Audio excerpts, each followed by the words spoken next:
आपल्याला सर्वांना आणि मुंबईकरांना मीडियाच्या माध्यमातून आज पुन्हा एकदा आठवण करून द्यायला आलेलो आहे की उद्या संध्याकाळी 5 वाजता नेव्हिल डिसूजा फुटबॉल टर्फ इथे आम्ही सर्व मुंबईकर जमणार आहोत. वेगळ्या वेगळ्या पक्षांना मी आमंत्रण केलेलं आहे. सगळे NGO, सगळे मुंबईप्रेमी लोकांना, मोकळी मैदानं जे वाचवतात त्यांना सगळ्यांना आमंत्रण केलेलं आहे.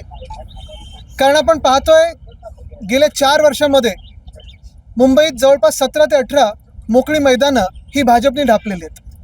आज जिथे आलेलो आहे, ज्या आपण प्लॉटवर बसलेलो आहे, खरं तर हा प्लॉट इथेच पेट्रोल पंप पण होऊ शकतं, गॅस स्टेशन पण होऊ शकतं.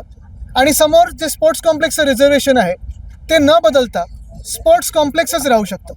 इथे एक शाळा आहे, त्या शाळेला त्या स्पोर्ट्स कॉम्प्लेक्समधून आता जागा देऊ केलेली आहे.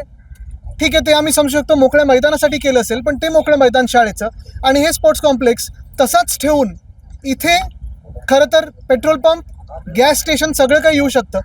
आणि ज्या प्लॉटवर आपण बसलो जिथे खरं तर पेट्रोल पंपचंच रिझर्वेशन होतं ते नंतर गॅस स्टेशनचं केलं.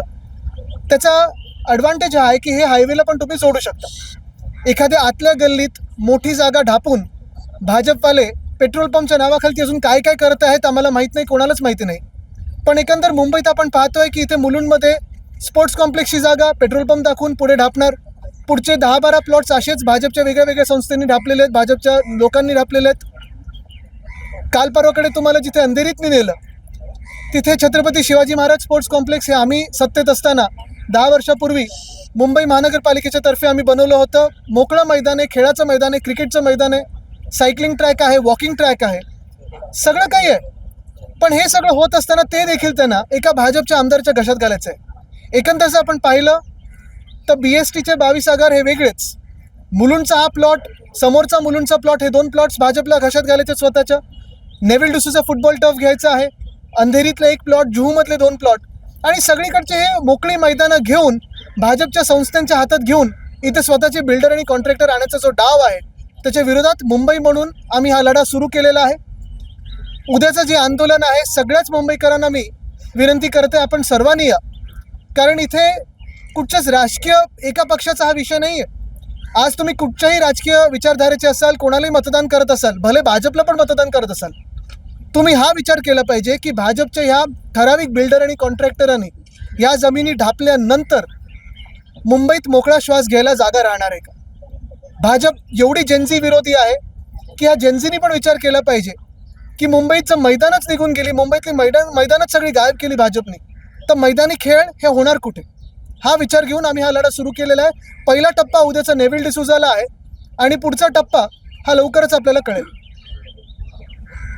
नक्की एक पर्टिक्युलर असे बिल्डर्स पर्टिक्युलर असे नावं समोर येतात का त्यांना त्यांच्यासाठी जर करण्यात येतं? मी कुठच्याही बिल्डर आणि कॉन्ट्रॅक्टरचं नाव घेणार नाही, कारण मी पहिल्यापासून सांगतो रस्त्याच्या घोटाळ्यात पण जेव्हा मी अनियमितता दाखवली तेव्हा मुंबई महानगरपालिकेला त्याच दिवशी त्यांच्या बिलमध्ये 6080 कोटीवरनं 5000 कोटीवर 4 तासात यायला लागलं.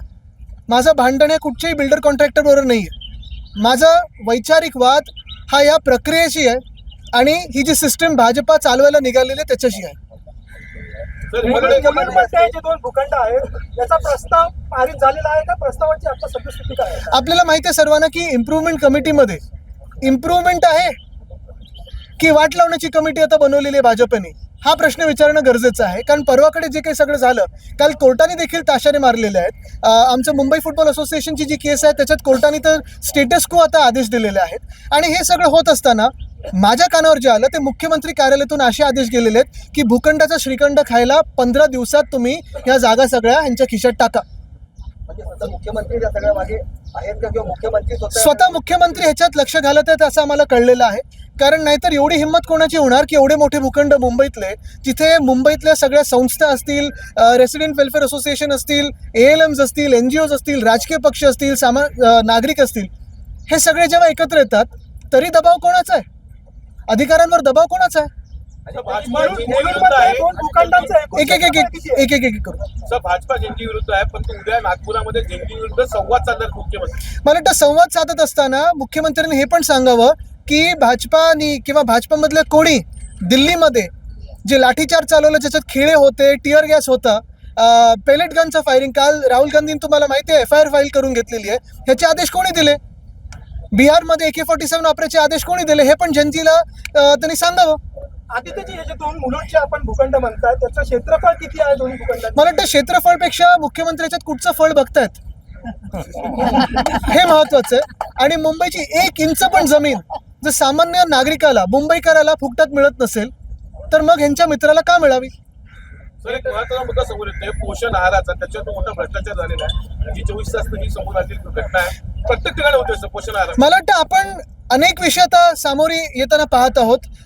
जे पोषण आहारातला विषय आहे, खरोखर माझी ही मागणी राहील की तुकाराम मुंडेजींनी तिथे जाऊन पाहणी करावी. आणि हे कोणाकडून येतं तर केंद्र सरकारच्या कॉन्ट्रॅक्टर्स कडून हा सगळा आहार येतो. तो आमच्या बचत गटांना दिला जातो. तर जो कॉन्ट्रॅक्टर आहे हे पुरवतो त्यांच्यावर पहिली कारवाई झाली पाहिजे. आदिती त्याला जोडून आहे की बीडमध्ये अधिकाऱ्यांनी फरमान काढले की आता शाळेचं वास्तव लपवण्यासाठी शूटिंग करता येणार नाही शाळेबद्दल. मला वाटतं आता जेन्झी कोणाला घाबरत नाही. आणि बीड असो किंवा राजस्थान असो, काल आपण राजस्थानमध्ये पण पाहिलं तर सगळीकडेच जी काही शाळेची परिस्थिती आहे ते तर आहे. एका बाजूला शाळेची परिस्थिती ती आहे, पण दुसऱ्या बाजूला मुख्यमंत्री सांगतायत की जे इन्फ्लुएन्सर्स आमच्या सरकारी कार्यक्रमांना किंवा जास्ती स्कीम्सना व्ह्यूज देतील त्यांना काही ठराविक पैसे दिले जातील. शाळेंवर खर्च करा ना, या भूखंडावर खर्च करा. इथे चांगलं स्पोर्ट्स कॉम्प्लेक्स बांधा. कोणाचा विरोध आहे? बांधा नागरिकांसाठी स्पोर्ट्स कॉम्प्लेक्स. मोकळं एक चांगलं मैदान होऊ शकतं आणि इतर सामान्य नागरिकांसाठी, मुंबईकरांसाठी चांगलं स्पोर्ट्स कॉम्प्लेक्स होऊ शकतं. आणि इथे पेट्रोल पंप पण होऊ शकतो, गॅस स्टेशन पण होऊ शकतं आणि इथेच तुमचं इथेनॉलचा पूर्ण साठा पण होऊ शकतो.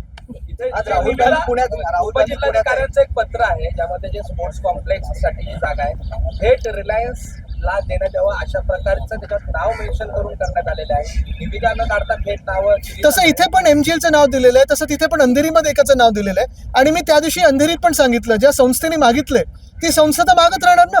कोणाला जर हे असं काही मिळत असेल तर मागत राहणार.